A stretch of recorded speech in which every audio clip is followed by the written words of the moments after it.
Hey guys, making another video for you guys today. I'm going to focus on a vehicle that I had recently purchased. I had just gotten, and in fact I'm sitting in it right now, is a 95 Ford Ranger pickup. Um, I work at a auto place or whatever, I'm a mechanic there, and we had a customer call, and I was the one that answered the phone, and I had talked to him, and I said, hey, she had just gotten a different Ranger pickup, and she wanted to know if we could take the tires off of the old one and put them on her new one. And I figured, yeah, sure, we can do that because we do tires and things. We work in a small shop. It is an independent shop. We are not affiliated with a brand of any kind. I like Fords, so Ford Racing, ha.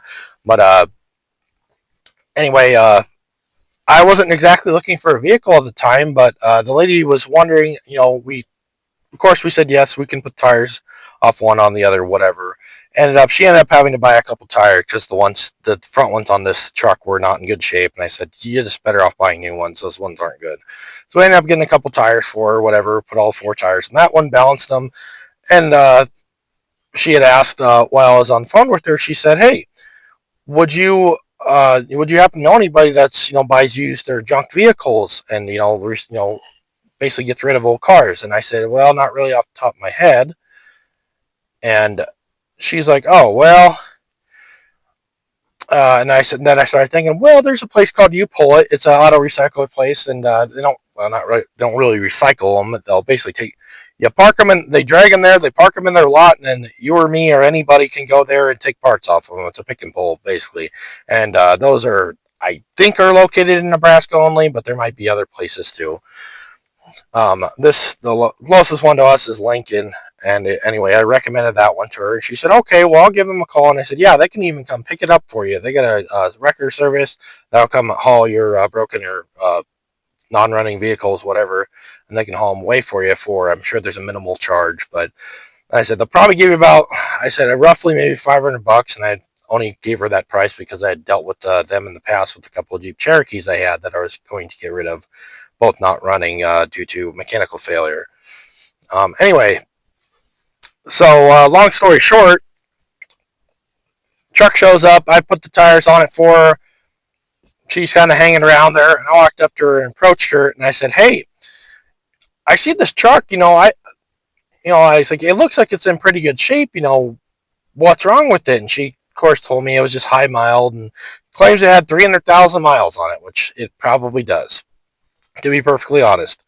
And I said, "Tell you what, like you drove it here, right?" And she said, "Yeah." And I said, "I'll give you $400 for it today, right now, as it sits." And she said, "Well, are you sure?" I'm like, "Yeah." I'm like, "I'll get $400 for it." I'm like, "I'll go home and grab $400 for it. I got $400 in my house. I'll bring it back." And she's, "Well, I gotta get the title and stuff for it, blah blah blah."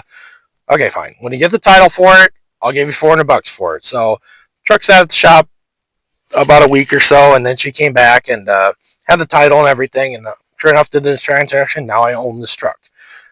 Before that, I had went and drove it a little bit because I was curious because I wanted, I was going to see, is this a viable truck? Is this thing a total clapped out pile of junk that's not even worth offering anything for? Anyway, turns out it needed a few things.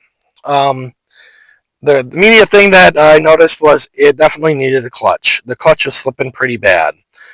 Ironically, though, a lot of stuff still worked on the truck. The biggest things, her complaint was 4-wheel drive didn't work.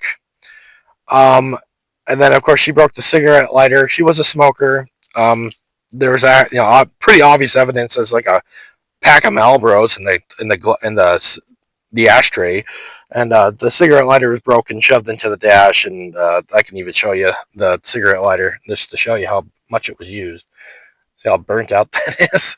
It was definitely smoked in, and something to show. This is the first thing I fixed on it. She shoved the chrome part into the dash. The plastic broke out around it. What I did to fix this is a like axle nut washer for like your CV axles on a front wheel drive car, and we panel bonded it in there to kind of hold it together. Kind of a quick, dirty fix. I know. Some people are, why don't you just replace the whole Benzel piece? And because I don't want to spend that kind of money on things, especially when it's just cosmetic.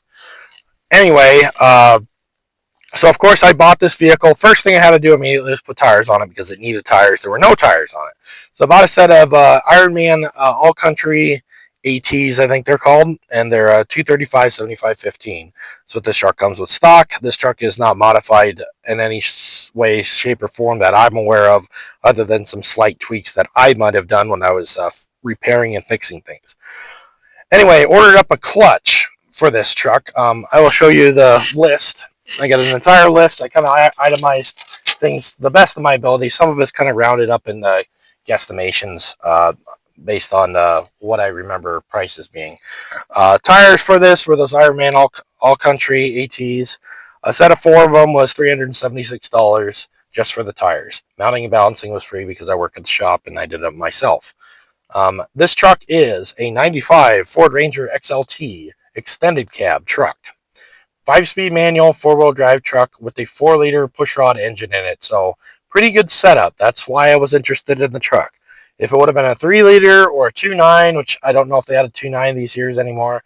I know a 4-liter and a 3-liter were very common in these trucks, especially in 4-wheel drive. 2.3 would have been a good motor too, but I don't believe those came in these trucks. I'm not a fan of the 8-plug motors anyway, so if it would have been one, I would have just, no, wasn't interested. But because of the setup they had, I know the 4-liters have a very good track record. They are pretty stout motors. And proof is definitely in the pudding on this one. This truck is the odometer quit at 250,000 miles, and it's well, I don't know if I can show you, but if you can see that, sorry, I can't see what you're seeing right now. The odometer is just about rolling over to 250,000. So she claims it has 300,000 miles on it. She thinks at least. So anyway, continue on with the truck. You said I paid $376 for a set of tires for it. Of course, first thing I know, I said put tires on it. Parents called me and said, "Hey, you want to go meet us for supper one night?"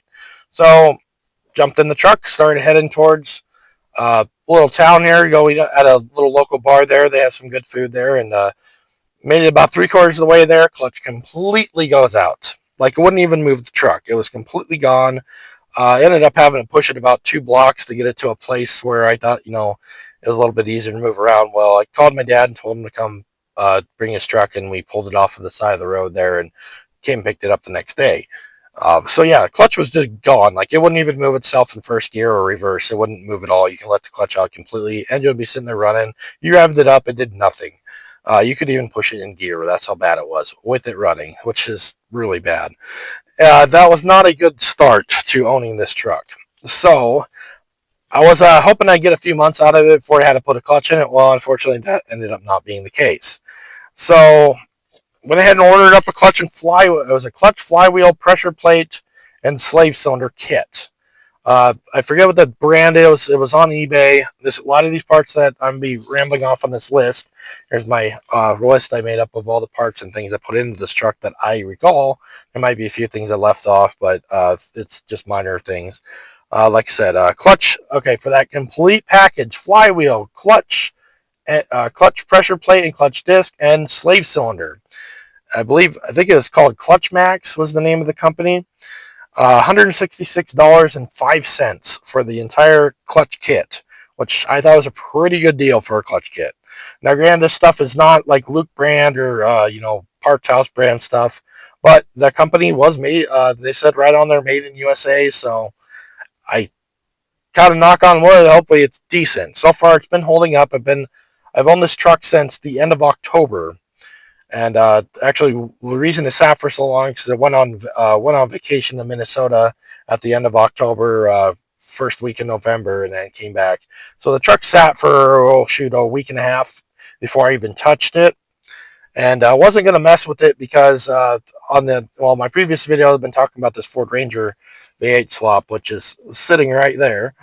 Yeah, it's parked into the driveway. I'm parked next to it this way. The truck's actually parked sideways in the driveway. It was easier to move things back and forth from my little shed over here that I work out of. That's the brain center of my mechanic shop at the house, which is not much.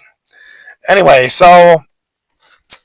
my plan was to get that Ranger going. Well, plans kind of fell through.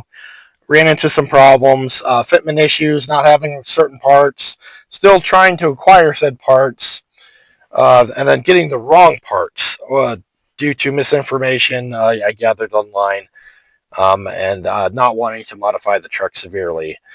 Anyway, that project came to a standstill. So this project became a priority mainly because it was at the shop. It was taking up parking space at the shop. It had been sitting there for a while, and as you can tell by today's date, I've had this truck home since Monday of last week. That is how long the truck sat at the shop for.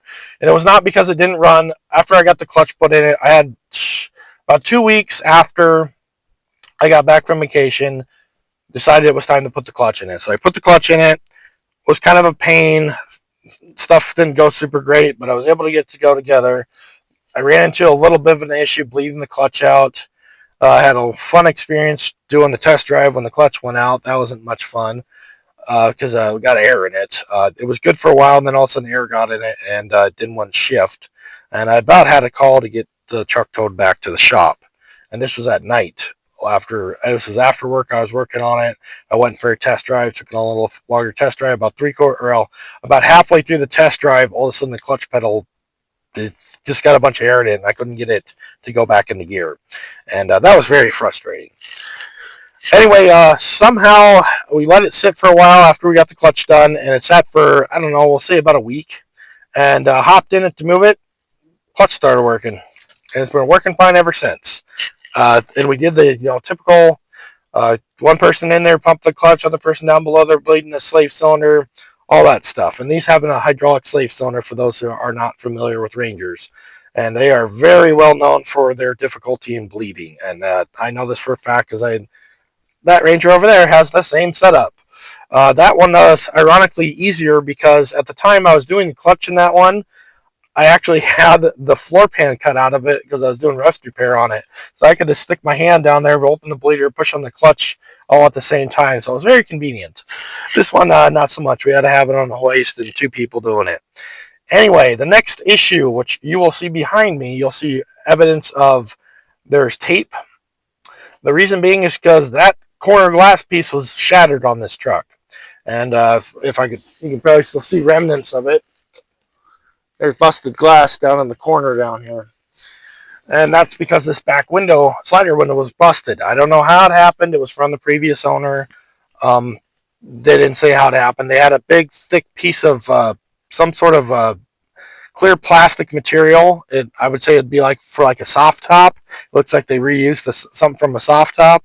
The plastic windows they'll have in a soft top. That's what that was. They're same style material, and they had it duct taped on the truck and been on there for a very long time, which was real fun to get out. Anyway, as you can see, the window has been replaced. We had to have a glass guy come out and take this glass out because it was glued in. From the factory, I guess the glass guy told me these trucks did not come with a slider back window, since it's an extended cab, I guess. And he remembers because he'd been around when these trucks were new. He said, no, they used to use urethane to glue in the windows, and that's how they did it on the aftermarket. We'll call it a day one accessory installation. So I believe the dealerships would either send the vehicles out or do them in-house if they had the capability of doing so. Anyway, this was one of those trucks, which I thought was interesting. I did not know that. And I'm a Ford guy. Disclaimer too, also, I've never owned a extended cab Ranger or extended cab, any truck actually. This is the first extended cab truck I've ever had. That being noted, getting a rear back window proved to be slightly difficult for this truck. They are not the same as a regular cab truck, I guess. When I was looking stuff up online, it specifically said extended cab only or standard cab only when you're looking at back glasses for these with slider windows. I didn't know that was a thing. Anyway, I finally was able to find this window. It's a brand new window from, I don't know the company, no affiliation with them or anything like that. So, ordered up, crossed my fingers, please work, because it was said $282 back glass, and I have never put one in before. The difference being is, this is a bolt-in style window. And you're probably wondering, well, how come the other one was glue-in? I guess at the time they hadn't figured out how to make a bolt-in one yet. This is a newer version. Apparently they've figured some things out since this truck was made, and this is a bolt-in. The factory back glass windows for these trucks were also bolt-in. So if it was a solid back glass truck, I guess it was also a bolt-in. Well, it was all there. They just took masking tape and covered up all the holes. Also, we had to pull all the trim pieces down, which was really annoying. Excuse me. Um, yeah, you had to pull the trim pieces down. Well, while we were at it, you could see the headliner here was in terrible shape. Looks like Freddy Krueger got in here and clawed her up real good. And don't know why, and I don't know how that exactly happened, but it happened. So while I was at it, we ended up getting headliner material for it. And the headliner material for it was $53.90 for the approximate. It was, I forget how long this is, but basically bought it. It's sold by the yard or whatever, and then you just glue it on and cut off the excess. Well, this headliner was in pretty rough shape. We were able to salvage it.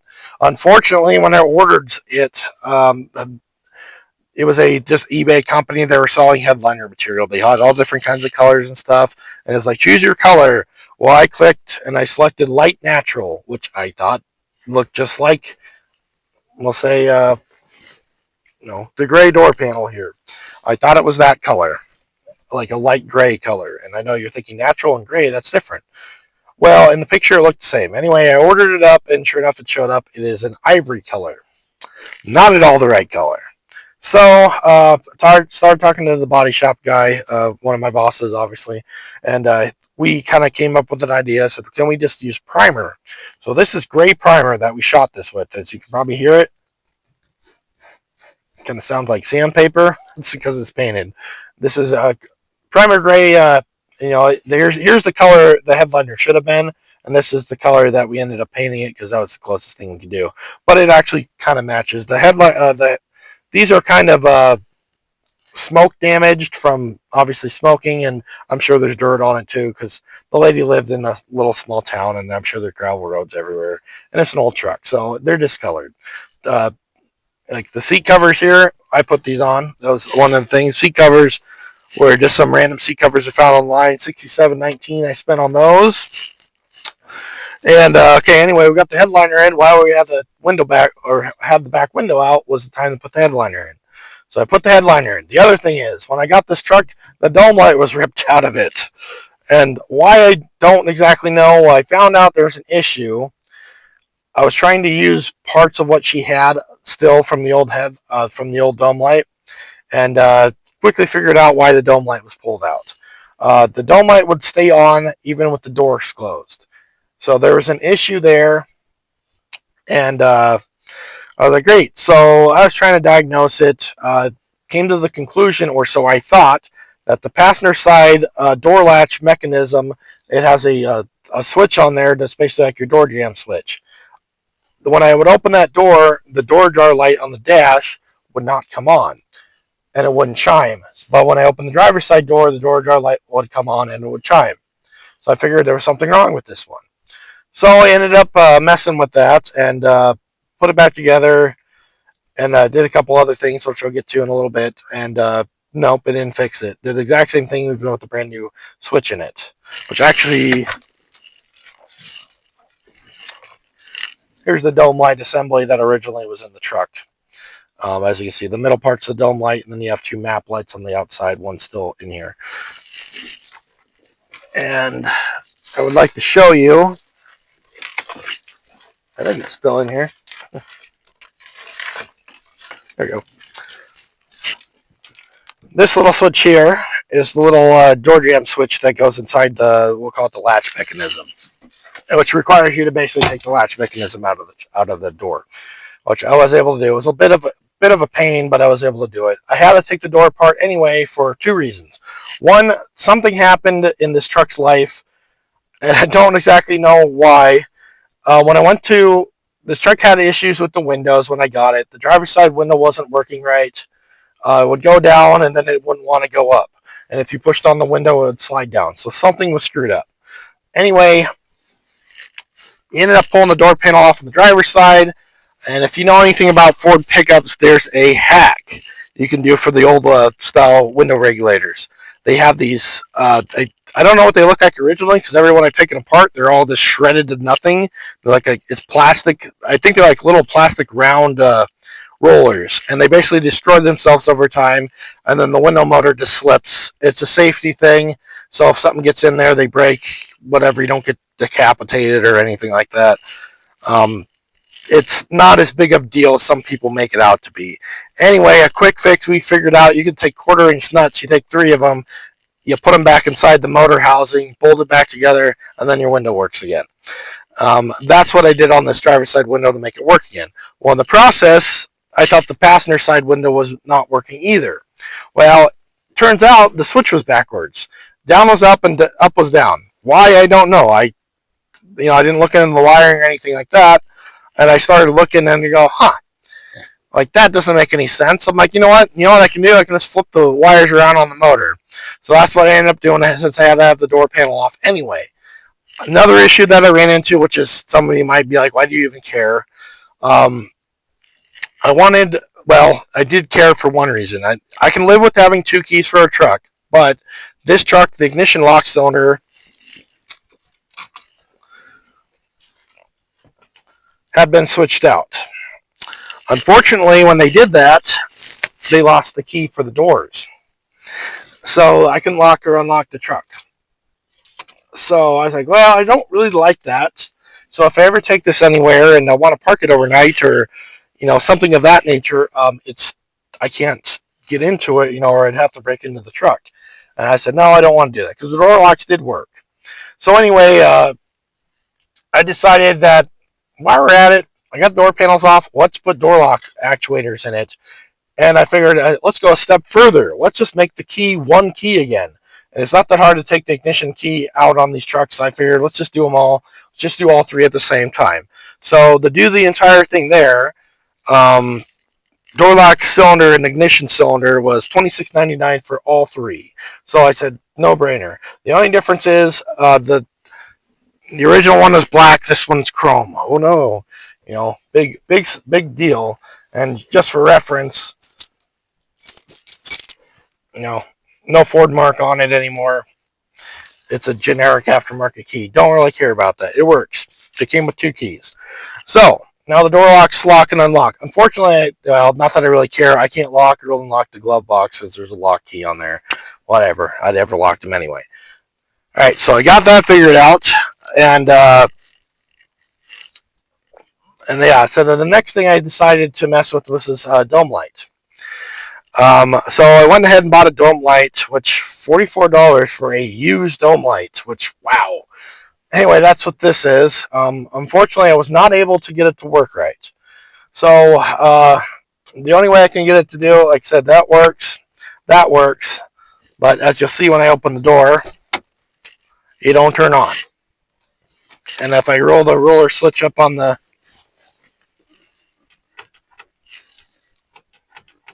it's not coming on. So, and I'll shove the key in the ignition, just to show you that it's not because the key's not in the ignition. Hear the chiming, all that stuff works.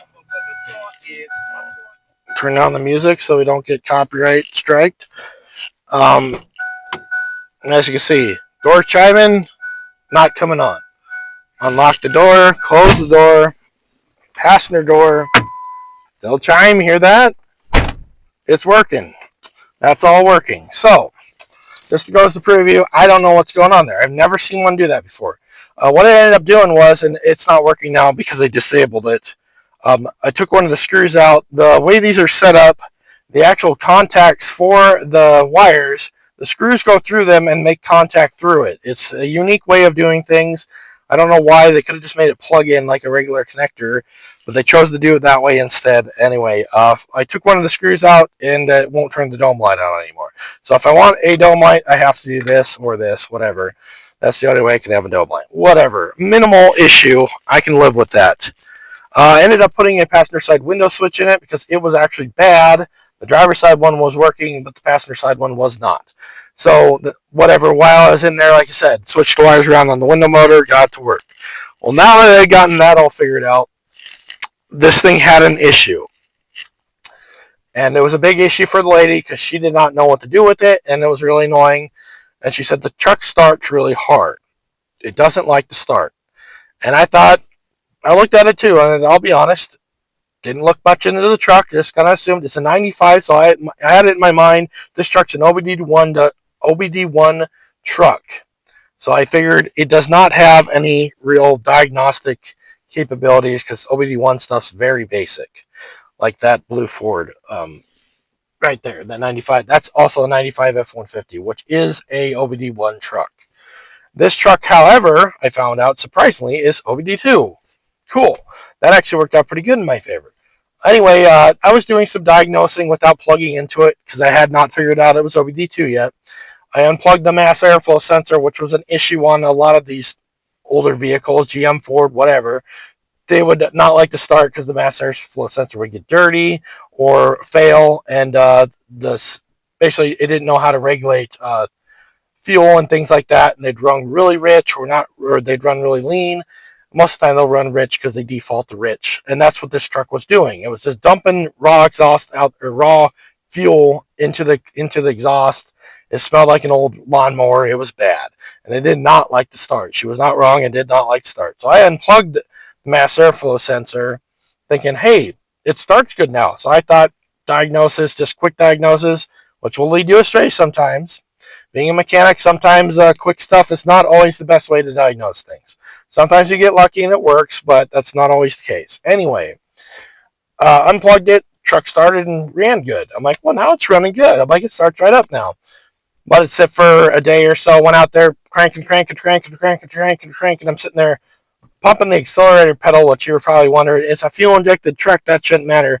Well, if I held it down to the floor, it would start, but then I had to pump it to kind of regulate how much air was getting into the combustion chamber, which I know that's like, why? That doesn't make any sense, but for some reason it was working on this truck. And anyway, the truck would start and run after that, and yes, it ran very rich, but it would run. And it seemed like it was not running super great. So anyway, about at that time, I figured out this truck has OBD2 diagnostic capabilities. So grab the scan tool, plugged into it, started looking at some data. Temperature sending unit is reading negative 40 degrees. It's not negative 40 degrees outside. I just diagnosed and ordered up a coolant temp sensor, stuck it in there. I'll prove it to you now. The truck fires right up. And then I haven't started this truck at all today. It's been sitting here all day. Starts right up. Shut it off. Anyway. So, yeah, she fires right up now, which is amazing. Anyway, the other thing I ran into, and this was actually when I was doing the clutch, well, actually, it was before the clutch went out, I went to go put fuel in it. Filled it up with gas and started dumping gas out on the ground. I'm like, oh, no. And we were right at the gas station where I work, so it's convenient to go get gas. Anyway, pulled into the shop, and sure enough, the filler neck had been cobbled. The filler neck hose had been cobbled, and it was very rotten. Well, I had tried to fix it. I made a piece of pipe to go in between the joints that they had it all cobbled together because it wasn't going on the end of onto the gas tank part right. Anyway, they had duct tape and stuff wrapped around. I'm like, what is going on here? Anyway, I figured out the filler hose was rotten, so I replaced the outer filler hose, which actually wasn't too bad, and I switched that out, and she actually put a new filler neck into it, which maybe that's what she thought the problem was, but that wasn't quite it. Because when you fill up a tank, it'll puke out they have a small hose going inside of a bigger hose. The bigger hose was the one that was rotted out. She replaced the inside hose, which is fine when you're filling it, but when it gets full, it pukes out the top of the tank out of that big hose, and if it's rotten and dry rotted, it just dumps out on the ground, which is exactly what this was doing. Anyway, once I did that, yes, now all of a sudden it's fine. I technically haven't put gas in it since, because I haven't driven it enough. But anyway, I got that figured out, and they said for that, trying to find it here, fuel tank filler hose, it was $34.36 for that, and for the coolant temp sensor, which I had mentioned, $28.99, and then power window switch was $12.49 for the passenger side power window switch, for all those that are wondering. Then, of course, while I was messing with things, I started thinking of, maybe I should look at a few things, see if there's issues. First thing I decided, this battery is not super great. It was cranking kind of slow. It was an interstate battery. It wasn't super old. It was put in 2022. But I'm like, well, we're not an interstate battery dealer. We actually sell Continental batteries, which I don't know. I kind of have mixed results with those batteries. They can be good, they can be bad. Anyway, our parts store that we deal with is CarQuest, and they're part of Advanced Auto or Advance Auto, whatever you want to call it. And they get diehard batteries, which Sears used to sell. And I figured, you know what? Went ahead and bought a couple of those. In fact, I put one in that blue F-150 while I was at it, and we got a new battery for it. Well, that battery was $146.98. Not super cheap. Another issue that it was running into, and it was kind of bugging me, which there still is technically an issue. Uh, Truck being high mileage, oil pressure typically suffers on any vehicle with high miles. The gauge kept freaking out on the dash. It kept going down, way down low, past the low thing on the gauge, which I don't know. Said if you can even see what I'm pointing at, down there it goes way past low, and then the check gauge's light would keep coming on, and wasn't ticking, wasn't making any weird noises, but it kept doing that. So I decided, well, I'm just going to go ahead and get an oil pressure switch for it, which I don't think fixed the problem, but at least I know it's a new sensor. I ended up paying $12.49 for this pressure switch through CarQuest, and that was because it was at the shop at the time, and I didn't have time to order stuff online. The rest